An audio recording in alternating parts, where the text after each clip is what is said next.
Cocoa Beach is your ultimate Florida beach vacation.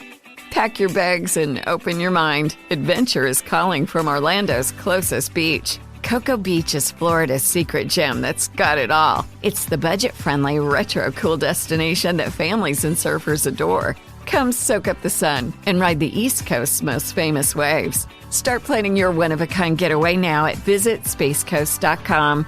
That's visitspacecoast.com. Hey Weirdos, Steph here, and before we jump into this week's episode, I just want to remind you all that our Italy trip is happening next spring, 2024. So if you have not booked your spot already to join Andrew, myself, and other weirdos in Florence and Rome next year, please do yourself a favor and do so now. There are payment plans available, and you'll find all the information about this trip in the show notes. Thanks. Hello and welcome to History for Weirdos. We're your hosts, Andrew and Stephanie. And each week, we're going to take you on a journey into the strange, obscure, and relentlessly entertaining corners of human history. Now listen up, friends, because it's about to get weird.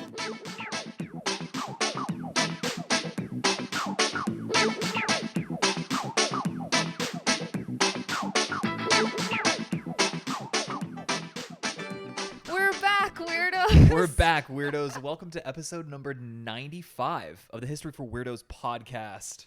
And I'm back this time. Yeah, you're back. Yay!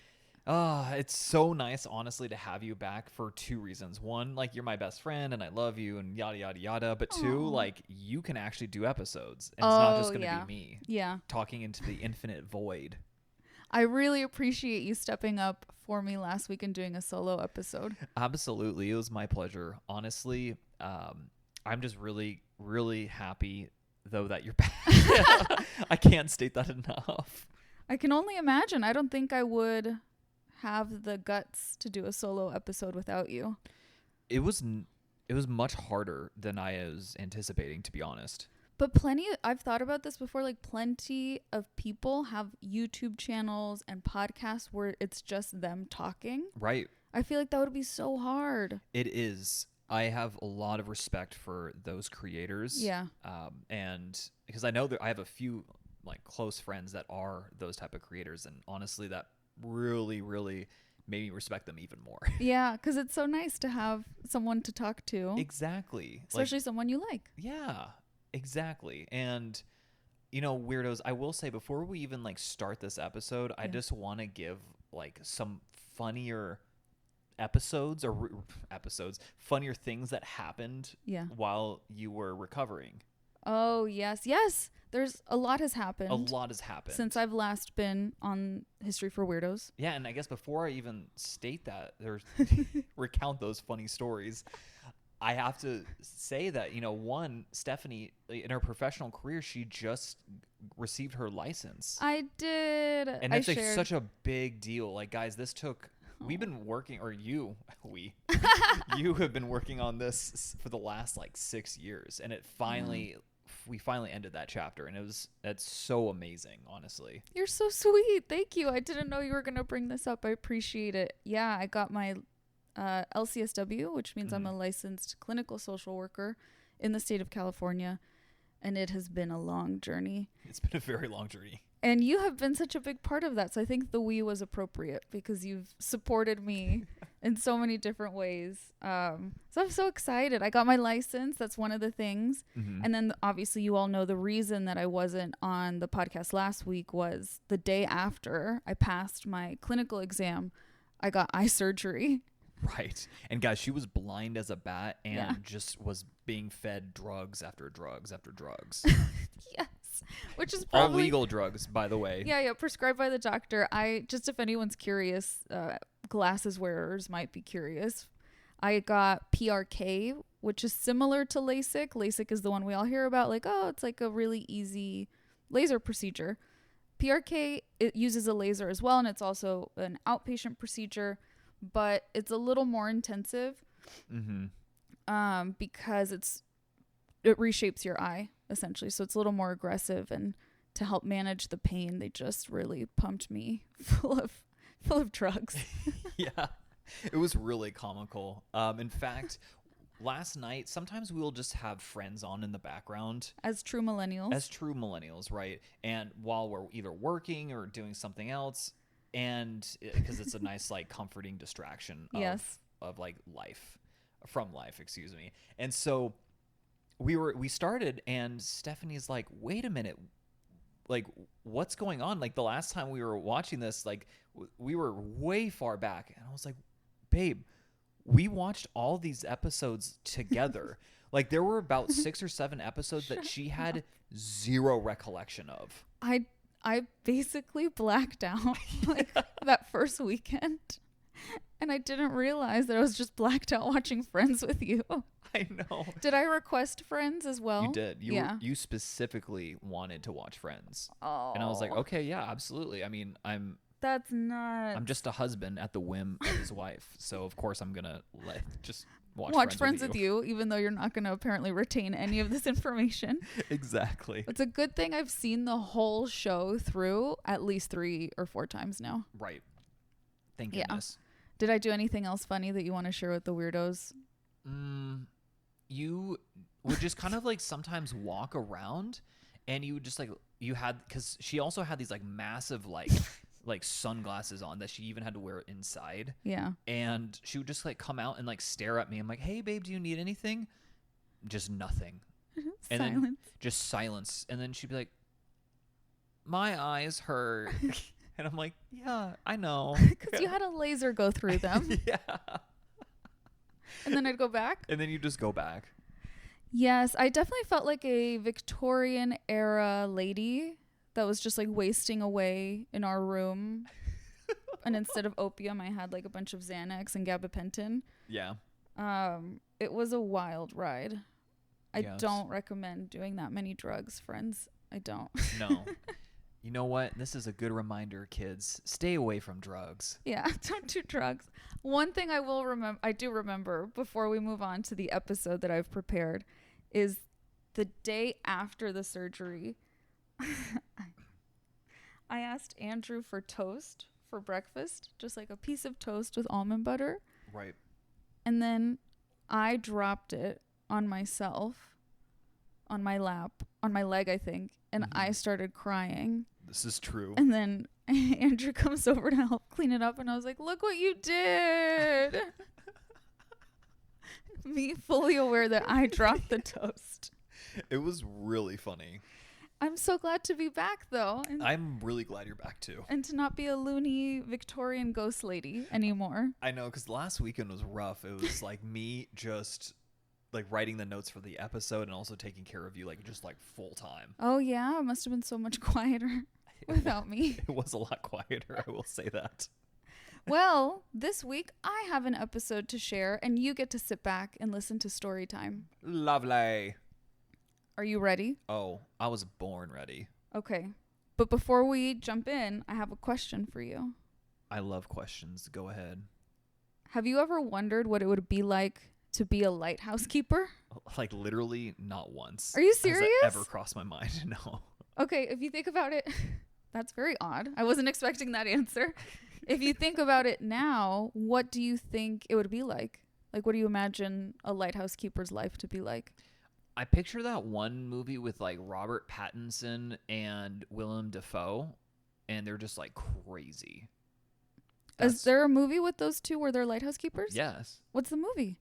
I don't remember the name of it, but yeah, it's like, I mean, Oh, I've never even heard of it's this. in black and white. I mean, obviously it's only like a few years. So it's very artsy. It's very artsy, yeah. It came out a few years ago, but it's in black and white, and it's just kind of wild. Like I've never seen the full thing. I've only seen like little snippets of it, and it is weird. So you actually would have kind of a negative idea of what it would be like. I think it would be really, really eerie, and because especially like there was this also like horror movie in the 80s. Maybe it was called like The Fog or something.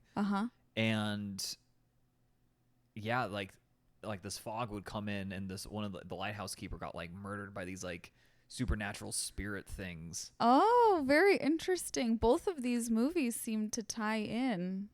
to today's episode, actually. See, this is exactly why I wouldn't be a lighthouse keeper. Yeah, because, okay, what I was going to say about it, or what I thought you might say about it, was that the idea of being a lighthouse keeper, I thought, my understanding was like it's a very romanticized idea of being a lighthouse keeper. Like, you have the beautiful ocean view, you have the solitude, and there's this like kind of air of mystery. I picture like having a warm cup of tea and reading a book in your lighthouse. You know, there is one exception though of a lighthouse that I would want to be like a lighthouse keeper at. Oh yeah, tell me. The Lighthouse of Alexandria. Oh, that's so cute and nerdy. I know. It's so nerdy. There you go. But okay. There we go. Yeah. So there seems to be some appeal. Yeah. Okay. Yeah. I mean, in that one very specific instance, because it was like, I don't think it wasn't one of the 7 wonders. No, it was one of the 7 wonders of the ancient world. Definitely. Yeah. Well, this week's episode is definitely more aligned with those spooky movies that you were talking about, and would definitely shatter any romantic notions of lighthouse keeping, because we are going to dive into the mystery of Eileen Mor. Oh, wow. Mm-hmm. So let me get started. Oh, snap. In December of the year 1900, on the Scottish island of Eilean Mor, 3 lighthouse keepers, James Ducat, who was the principal lighthouse keeper, Thomas Marshall, and Donald MacArthur, were stationed here on this small island in what is known as the Flannan Isles, like a chain of islands. Okay. The lighthouse was actually newly constructed the year prior in 1899, and it was to guide ships through the notoriously treacherous waters of this North Atlantic region. And then on December 15th of that year, Marshall, the principal keeper, noted the last entry on their log. He wrote, quote, "Storm ended, sea calm, God is over all," end quote. Shortly afterward, the 3 lighthouse keepers disappeared and were never seen again. Over 100 years later, the events of this disappearance still remains a mystery. Oh my God. Okay. Are you intrigued? I'm very intrigued. Yes. I'm assuming there's more. Yes. Can you imagine? Like, that's it. Okay, that's the episode, guys. We'll see you next week. Well, this obviously has led many people to ask, was there a freak accident? Did something sinister happen? Or perhaps even something paranormal that made these 3 skilled lighthouse keepers vanish? And it is noted over and over again in the investigation of this that all 3 men had a lot of years of experience. One of them had 22 years of experience of lighthouse keeping. Okay, so they're not novices. Nope. This is the spooky mystery that we will dive into for today's episode. Ooh, very exciting. So let me tell you a little bit more backstory. Please. The Flannan Isles are a remote and uninhabited chain of islands off the west coast of Scotland. And the lighthouse, as I mentioned, was a new construction at the time of the disappearance. These waters, specifically around these islands, have long been tied to stories of sea creatures and spirits. Oh, wow. I'm talking way back to the pagan days. Okay. This is ancient spooky stuff. Ooh, I love the ancient spooky stuff. But all the locals knew of these like ancient sort of pagan tales and beliefs, and still had a lot of, I'd say, hesitation around traveling through these islands. And this is like the north coast of Scotland, did you say? Yeah, it is like the northwest, I believe. Northwest, okay. So... yeah, that is pretty far up, like in terms of longitude. Yeah. Latitude, whatever. Very foggy, very remote. And the islands themselves, at least the ones that I saw, definitely Eilean Mor, the one where the story is taking place, basically just look like rocks. Like those kinds of islands. Like very barren. And it's very cold. And very cold, definitely. Actually, on the island of Lewis, what a funny name for an island. Lewis. This is near the island of Eilean Mor. There's even a standing stone circle. It's older than Stonehenge. Oh. And it's known as the Standing Stones of Callanish. And this speaks to the sense of mystical energy in the area. Right. But to this day, the most infamous tale of these isles is the story of our lighthouse keepers. Got it. That makes sense.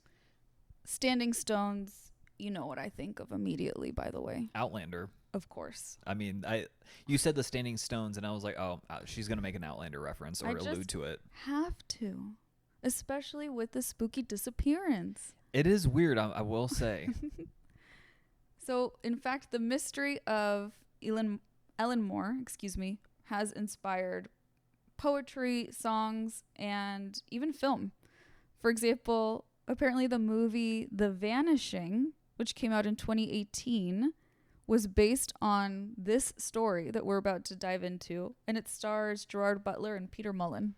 Oh my gosh, we should watch that. We should totally watch it. I'm glad you said that. Yeah, I'm very intrigued. But would it be too scary for you? Well, I knew you'd ask that. Yeah. So here's a quick synopsis for folks unfamiliar with the film, like us. According to Rotten Tomatoes, I believe, the synopsis says, 3 lighthouse keepers arrive on an isolated island off the Scottish coast and find an object that becomes the catalyst to a struggle for survival as they are overcome by greed and paranoia. Ooh, greed and paranoia. Great combination right there. I agree. Well, back to our mystery. So again, just to set the scene, we are in December of the year 1900. And per my research, I've inferred that lighthouse keepers would be stationed at a location like Eileen Mor in shifts for about 3 to 4 weeks, and then they would be given like a week off to go home with their families while like someone would cover them for the next 3 to 4 weeks, if that makes sense. Yeah, got it. That makes sense. So these 3 men have just started a shift in December together, and for the first couple of weeks of this specific shift, everything was normal. Ships reported seeing the lighthouse lit as they passed by, and their boss even came to visit them on December 7th, the superintendent of lighthouse keepers. Wow. And there's a photo of the 3 men, the 3 lighthouse keepers, and their superintendent together. That is actually the last time anyone will see those 3 men alive. Oh my God. That photo. So we'll share that on Instagram for sure. Yeah, definitely. So one day when they're on this shift, however, things change because the light in the lighthouse goes out. Interesting. Do we know the date? I'll reference it in a little bit. No one knows why. Of course, the light has gone out. They just start getting random sort of sporadic reports from ships that have docked like, hey, the lighthouse is out. Yeah. And they were trying to send the relief crew early. It was to go check on the men, but there was some bad weather. And it's December. It's the holidays. I think that played into it. Yeah. So they didn't actually get out there until December 26th. Oh, and also the seas are going to be really rough during that time too. Yeah. I guess you just mentioned that. So it makes sense. Yeah. They arrive on a ship called Hesperus to Eilean Mor, and it's a relief crew of lighthouse keepers. At this point, they note that the light had not been officially reported by anyone since December 12th. That was the last time they got confirmation that the light was on, but they don't know exactly when it went out. Gotcha. So it's been 2 weeks now at this point.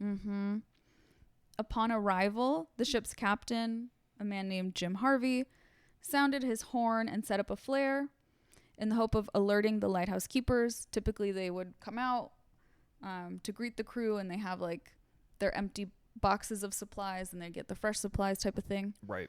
But there was no reply. So a member of the relief crew named Joseph Moore gets off the boat alone. He's like, you guys wait here. Okay. And he goes on the island to scope out the situation. Moore noted that the entrance gate and the main door were locked. And once inside the lighthouse, he discovered that the beds were neatly made and all of the lighthouse-related tasks and procedures had been appropriately followed. Apparently, this side note that I found in my research, during this time, Scotland was really trying to like standardize and revamp their lighthouse systems. So following a standard operating procedure was really important at this time. They were trying to improve safety conditions. Oh, that's pretty neat. Yeah. So he's like, oh yeah, they did all the things, like all the safety checks. Looks like they did their checks for the day. Right. But he realizes that the clock in the kitchen wall had stopped.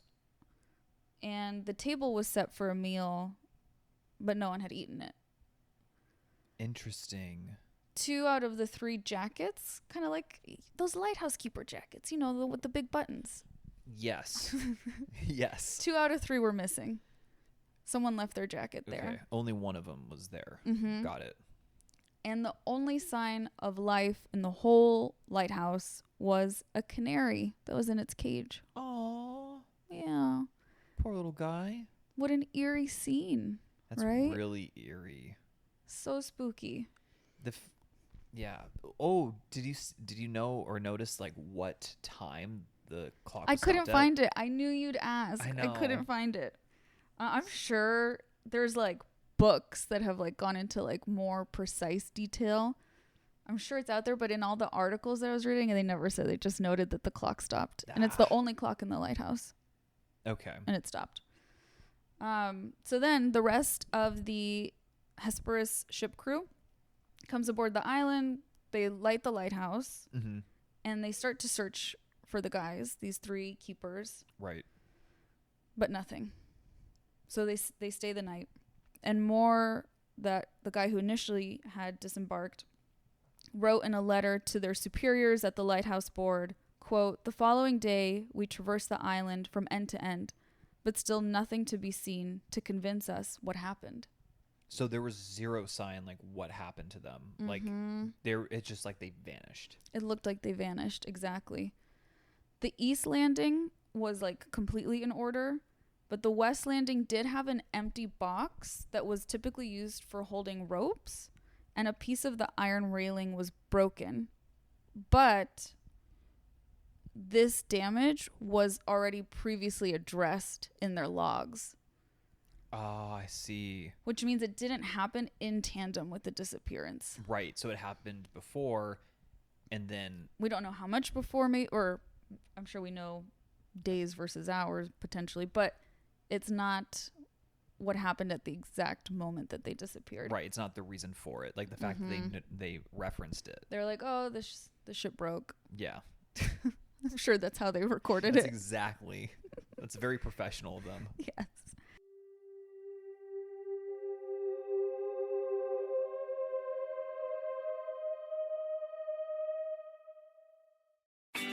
Cocoa Beach is your ultimate Florida beach vacation. Pack your bags and open your mind. Adventure is calling from Orlando's closest beach. Cocoa Beach is Florida's secret gem that's got it all. It's the budget-friendly, retro-cool destination that families and surfers adore. Come soak up the sun and ride the East Coast's most famous waves. Start planning your one-of-a-kind getaway now at visitspacecoast.com. That's visitspacecoast.com. Discover, this is Daniela. Hi, it's Jennifer Coolidge. I just want to thank you for making me feel so special. I earned cash back on debit for my dinner party groceries. That's great, but with Discover Cashback Debit, we give everyone cash back on everyday purchases. Anything else I can help you with? Do you like asparagus and mushroom sorbet? I've got leftovers. Introducing Discover Cashback Debit, a checking account with cash back. It pays to Discover. Eligibility and terms at discover.com/cashback debit. Discover Bank, member FDIC.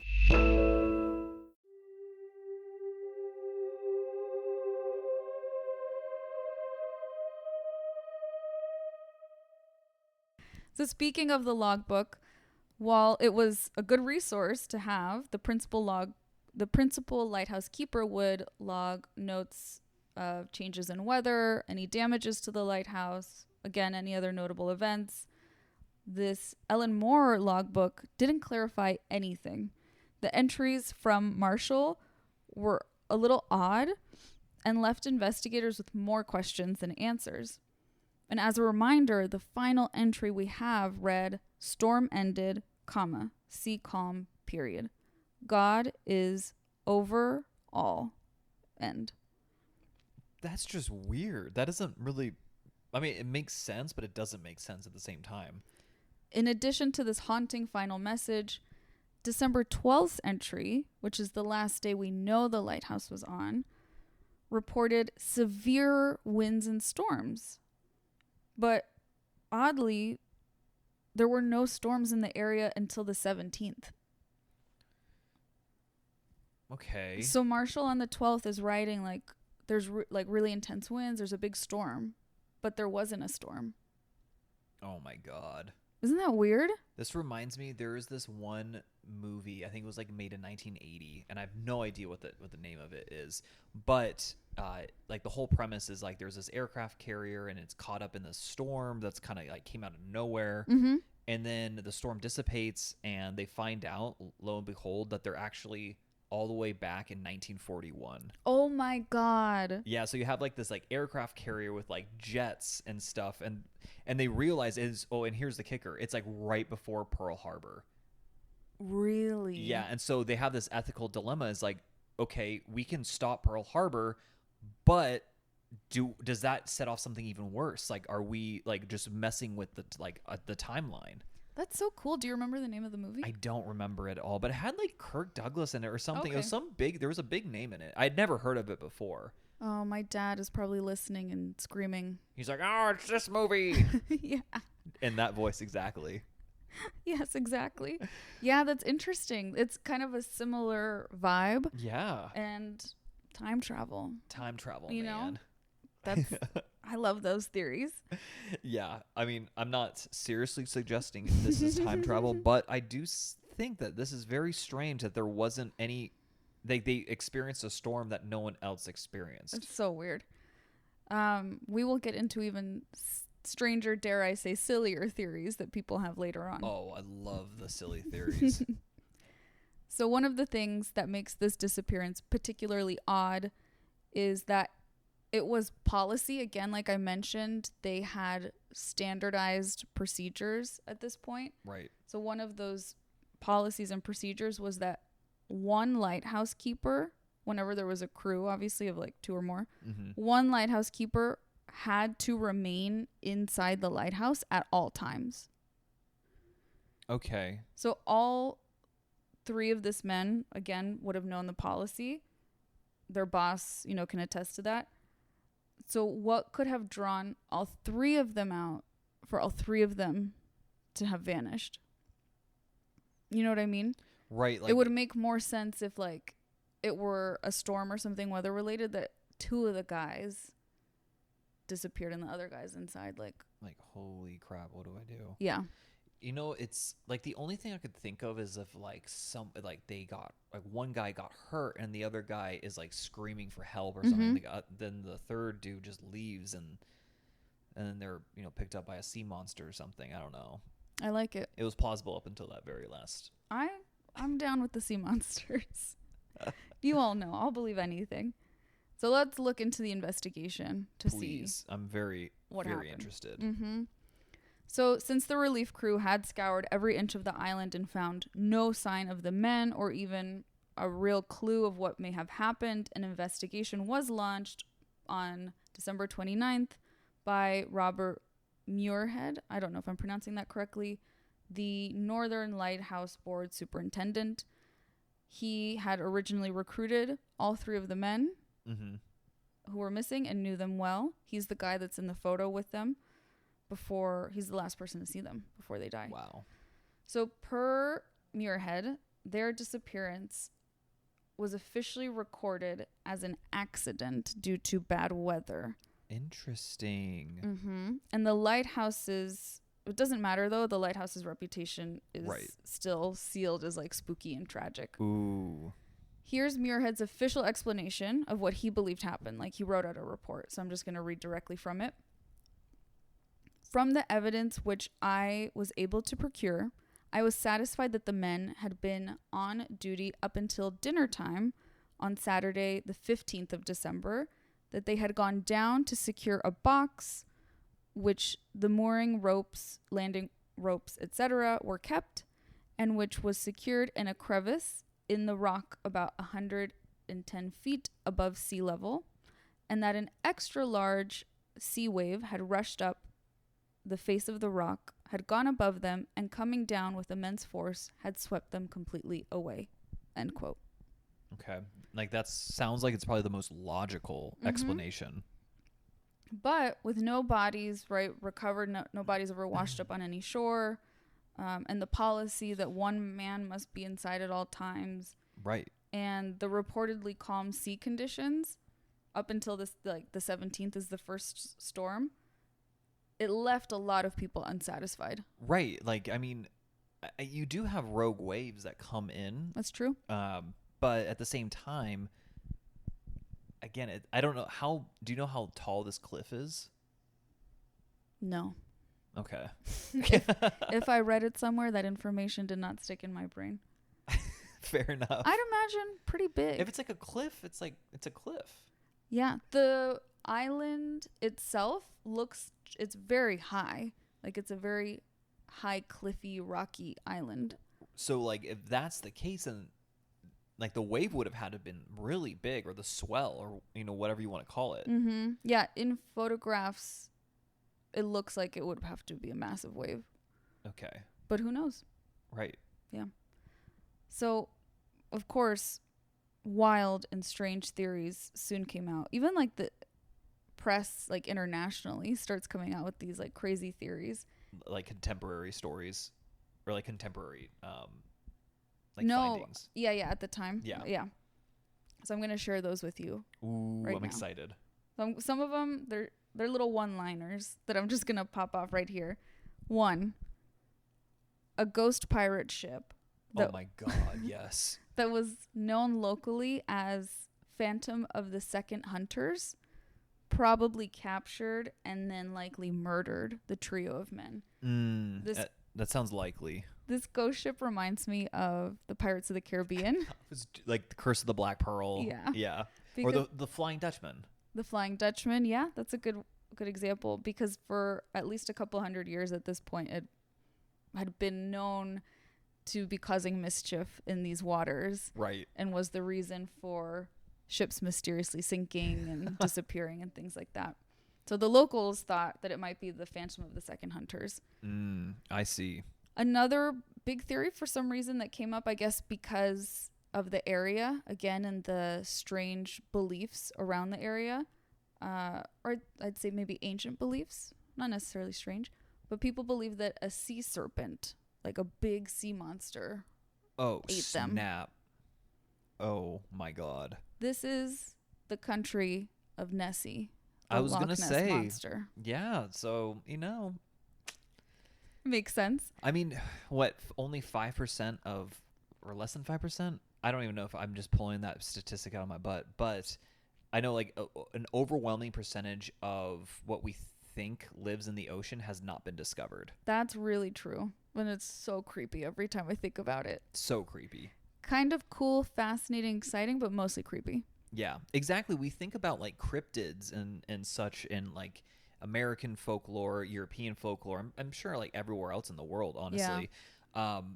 And it's like supernatural and stuff because, I'd say it's probably fair to say that most, especially like bigger creatures have been found, right? Yeah. But that's not the case in the ocean. Ooh, so scary to think about. Okay. And then another final silly one that I think it's silly, but there were rumors going around that the three men had actually arranged for a ferry to come and take them away so that they could fake their deaths and start new lives. I love that. They're absolutely. I'm on board with that theory. Let's just escape into the night together. Yeah, let's just do it. However, I do believe that 2 of the 3 did have wives and children. Oh, so that's kind of sad if that was the answer. Yeah, I was going to say unlikely, but I mean, if it's not, if that was true, then that's just really sad. Yes. 2 more nefarious theories were pretty well summarized by a History Hit article that I referenced. So I'm just going to quote that article really quick. It states, suspicion fell upon MacArthur, who had a reputation for being bad-tempered and violent. It is speculated that the 3 men could have had a fight upon the western landing, which resulted in all 3 falling to their deaths from the cliffs. It was also theorized that MacArthur murdered the other 2 and then threw their bodies into the sea before killing himself. End quote. Wow. And I assume they mean killing himself by also throwing himself into the sea. Right, or just maybe shooting himself and falls into the sea. Maybe. Because, again, no bodies. Right, exactly. They're very macabre. Yes. So whether or not... I saw some conflicting reports in the research. That's why I just wanted to quote History Hit that MacArthur had a bad temper. And I didn't want to, like, badmouth this man that I don't know.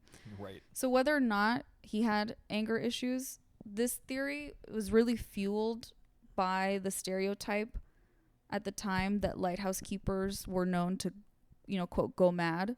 Go mad, be heavy drinkers. Yes. All that good stuff. Often stereotyped as having deaths by suicide.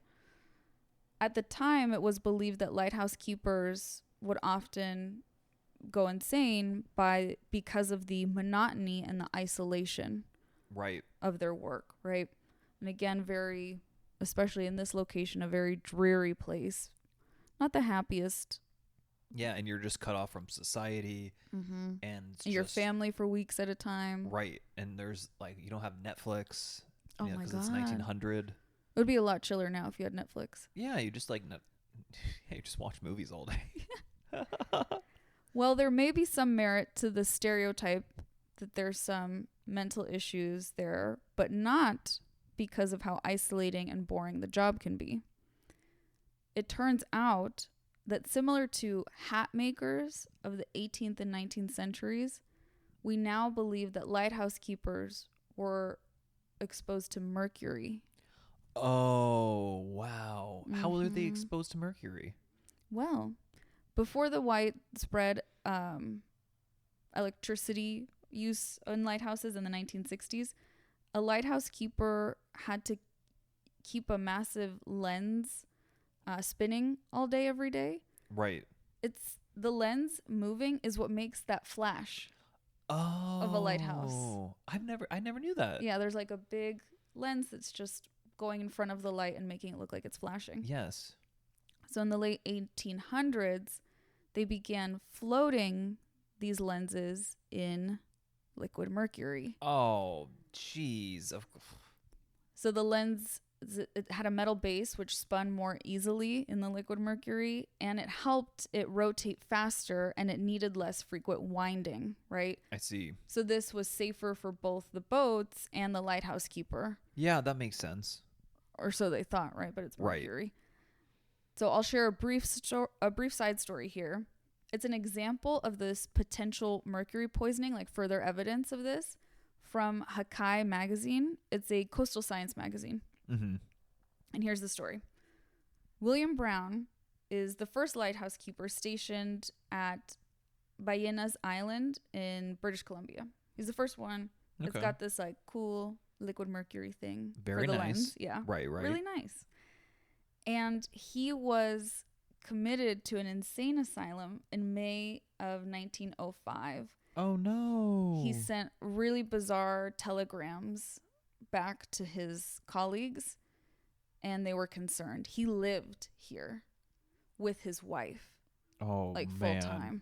And his wife, once he was committed to an insane asylum, she did report that he had started exhibiting violent behavior. I see. So he was released then in June, right? In May, he's in the hospital all month. He's released in June because the doctors are like, he's fine. He's not saying anything strange, and he's not exhibiting violent behavior. He returns to the lighthouse with his wife, only to be committed again in April of 1906 for, again, bizarre and aggressive behavior. And while there's no way to say for sure, this is one of the cases that's often looked at as potential for mercury poisoning that could have played a role in Brown's mental health at the time. Got that. Okay. That's a plausible theory. Yeah. So this leaves us to question, could something similar have happened to one of our three lighthouse keepers at Eilean Mor? Right. I mean, and you said one of them had been doing this for 22 years. So that's quite a bit of exposure to mercury. Mm-hmm. That's a good point. Right. And maybe at this point he just snapped. And humans are humans, and I'm sure being alone on a rocky, cold island with two other people can be irritating sometimes. Yeah, that sounds like it would be god awful. Yeah, exactly. Well, let me share with you a final theory. Ooh, I like it. So according to historian John Love, the author of the book titled A Natural History of Lighthouses.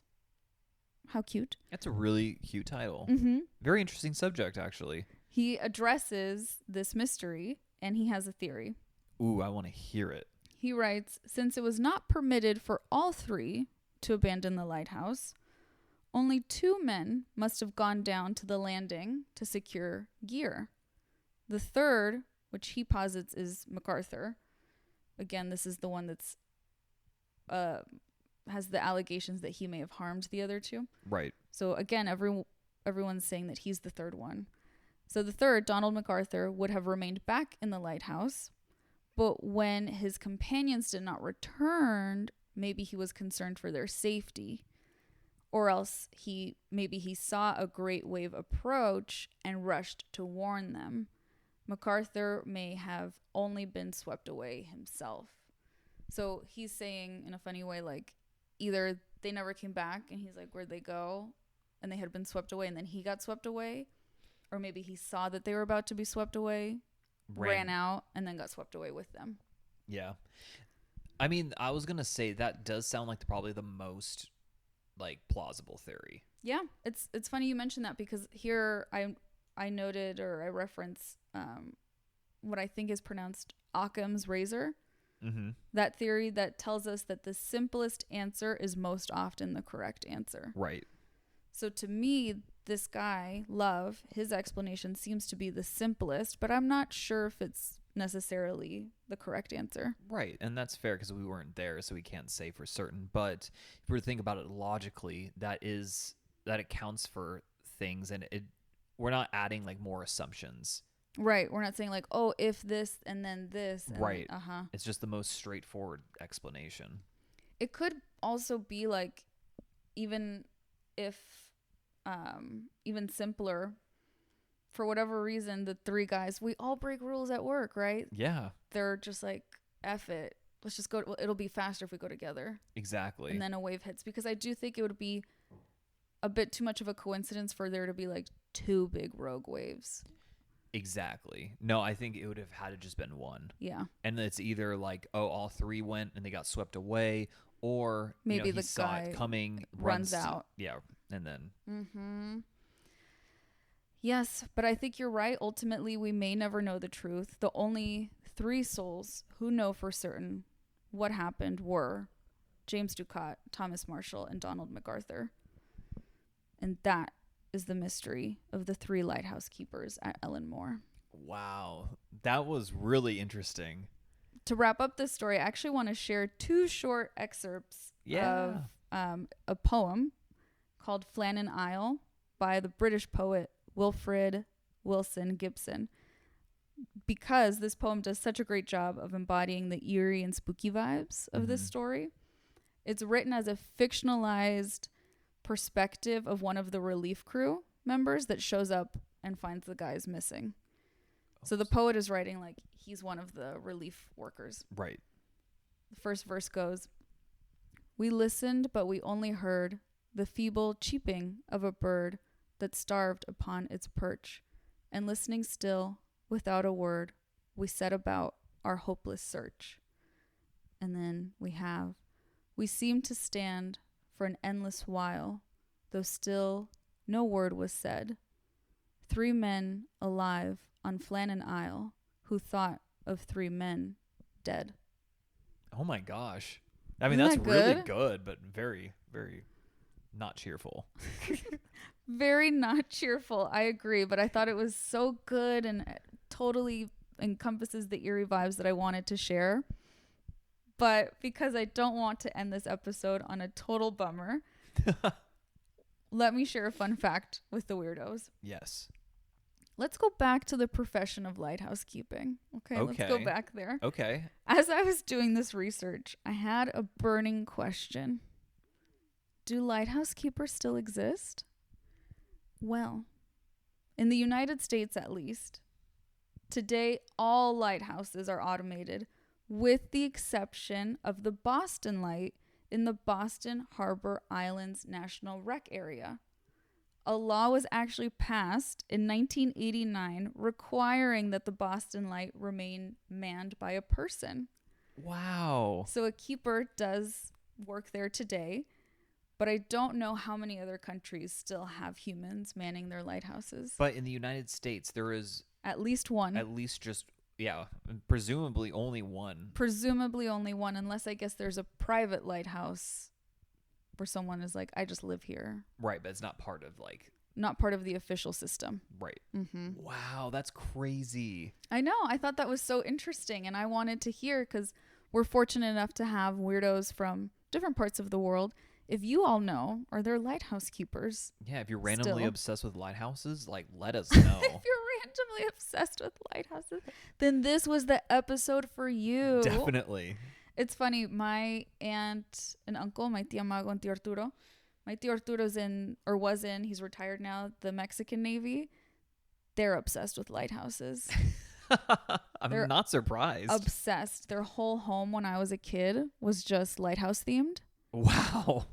Like oh my God. The towels had little lighthouses. There were little lighthouse statues everywhere. Lighthouse paintings. So I can't think of a lighthouse and not think of them. Okay, well, that's a good to know. Yeah. There we go. When we go visit them in Mexico City, you may see some lighthouses. Remnants of the lighthouse obsession. I really hope so. And then I'll remember this conversation. Yes. Well, weirdos, my sources for this week include History Hit, Pan Macmillan. There's a really good article there. Crime Wire, and the U.S. National Parks when I referenced the lighthouse system in the U.S. And of course, Wikipedia was very helpful. And that is all I have for you weirdos on the missing lighthouse keepers of Eilean Mor. Wow. I had no idea about this story. I'd never heard of it before until you told me. I'm so glad that I got to share it with you then. Yeah, exactly. I really liked it. And so, weirdos, I hope you guys liked it as well. Yeah, I'm so glad to be back. We're excited to be back again next week with more spooky stuff for our Summerween episodes. Yes, exactly. We have 2 more episodes coming up. 2 more spooky episodes for you all. And just a quick plug. If you are not already following us on Instagram, please do. It's where we're going to update you all. Exactly. As of now, we don't have an email list or anything like that. We may in the future, but this is the easiest way for us to update you if I'm like blind and on drugs in the other room and it's just going to be Andrew for the week. That's how you'll know. That's how you'll know. And also you can follow us on Threads as well. That's true. The brand new Instagram app. Twitter hybrid. Yeah. On all of these platforms, we are at History for Weirdos. Exactly. Well, weirdos, until the next time. Why did I butcher that so badly? You got nervous. I got nervous. You got nervous saying goodbye. I don't want to say bye to you guys. Exactly. We don't want you guys to go. No. But we got to go. We got to go. I'm hungry. We got to eat dinner. Yes. We got to start cooking dinner. Ugh. Ugh. Well, weirdos, until next time. Until next time. Adios.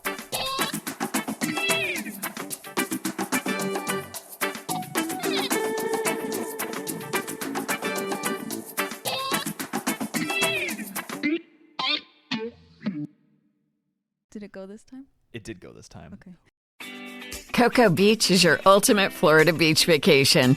Pack your bags and open your mind. Adventure is calling from Orlando's closest beach. Cocoa Beach is Florida's secret gem that's got it all. It's the budget-friendly, retro-cool destination that families and surfers adore. Come soak up the sun and ride the East Coast's most famous waves. Start planning your one-of-a-kind getaway now at visitspacecoast.com. That's visitspacecoast.com. Wells Fargo presents one of the surest ways to grow your money. A Wells Fargo CD account, where you can earn a 5.00% annual percentage yield on an 11-month term with a minimum opening deposit of $5,000. Visit a Wells Fargo branch or wellsfargo.com/CD rates to open a CD account and start growing your savings with us. Wells Fargo Bank, N.A., member FDIC.